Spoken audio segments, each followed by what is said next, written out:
All right, we're gonna talk about writing equations of lines.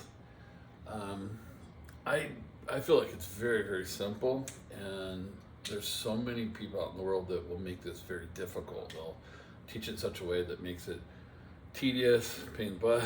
So I'm gonna show you guys the method we use in upper math that makes it probably one of the easier things we do. In calculus, we're gonna be writing equation of line 200 times, so you better be good at it.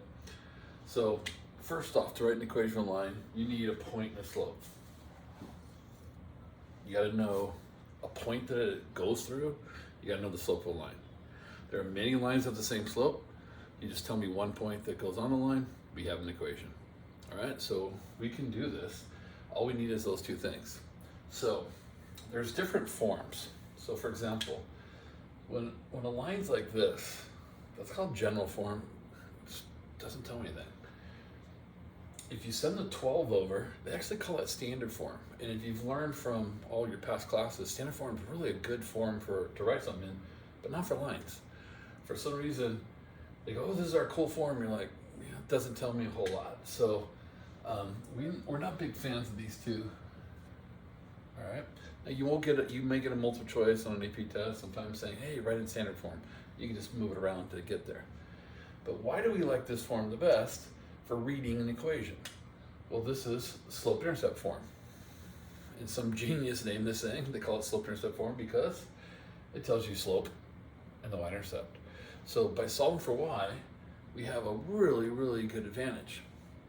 Now the mistake I think that people make is that when you have to write an equation, they go, oh, since this one's really good at reading it, let's use it to write. And that's where the mistake happens. So slope-intercept form is really good to read an equation. Point slope is really good to write an equation, okay? So I'm gonna show you this form right here. Now where that form comes from is our slope formula. You guys should recognize the slope formula. If you just move these x's up here, you now have point slope. So it's really a quick method. Now, lines always have the same slope no matter what. They're either gonna have positive slope, the line will head up to the right. Remember, if that's positive slope. If it has negative slope, it'll head down. Flat line, remember, it has a slope of 0 because it's not tilted at all. You're just driving on flat ground. This is undefined slope. Your teacher may have said no slope or undefined slope. Typically, we'll just say undefined. So we have positive slope if it goes up to the right, negative slope, 0 slope, or undefined slope. Those are the only 4 choices. So to write these equations,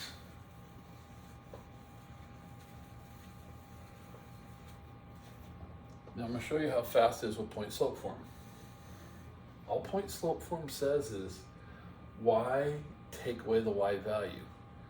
Well, this is the x, it's the y value. So you just say y take away the y value, which will give you plus 7.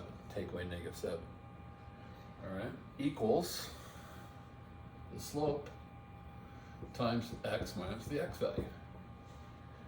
Some students, when they mess this up, is they don't know which point goes where. Your x will always go with your x in every form you ever do, and your y will go with your y. Every one. Every year you've ever done math. So that's a 4, he's an x coordinate, he'll go with the x, he's 7, and I'm done. I mean, I did it in one step. The way your teacher would tell you would be, oh, plug into slope-intercept form and then solve for y, b, and all these extra steps that are unnecessary. It works, it's just the long method. So in upper math, we just go this way, all right? So now, if you want to clean this up and solve for y and put it in slope-intercept form, then you could. So if a problem asks me to put something in slope-intercept form, I put in point slope, then switch to slope-intercept form. Okay? It's just, it'll take as many steps as if you put in there directly. And one time another teacher tried to argue with me saying, but you can't graph this one as easily. And I'm like, you're crazy. I know the slope and I know a point that works. I graphed a point and I graphed the slope. It's the same. There's no difference. This one you're graphing with a point and a slope. So once I showed them that, they came on board, but it took a while. So this is point slope form, and I think it's the best by far to write an equation. So let's say you're given 2 points. I wrote a problem down over here. 2, -7, and -3, 4. All right. So if somebody give me 2 things, remember I need a point and a slope. That's when this formula comes into play. It will tell me the slope of the line.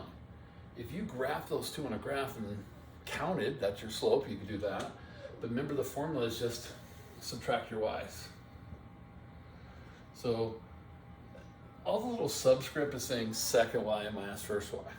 You know, as long as you do second minus first for both, you're okay. You can do first minus second, but you gotta do it for both.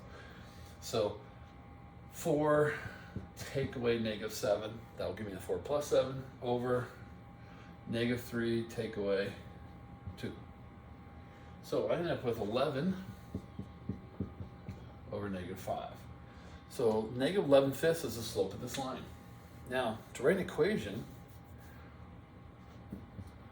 I just have to subtract a y. Now, this time I have 2 points to choose from. I only need 1 point to write the equation. I got the slope.